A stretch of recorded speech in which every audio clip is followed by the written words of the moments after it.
got caught out in the rain yesterday, so I get to wash down the bike today.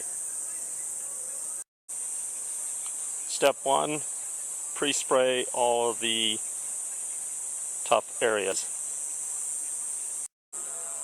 Getting the air compressor set up to be able to blow it off at the end.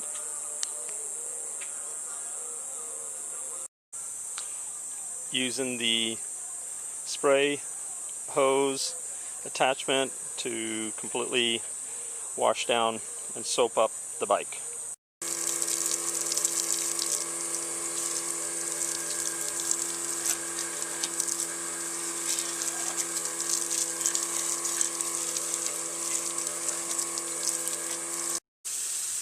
Next, completely rinse with a low pressure spray.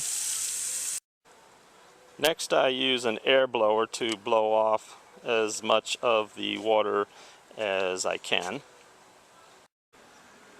Then for the hard to reach areas, I use a compressor.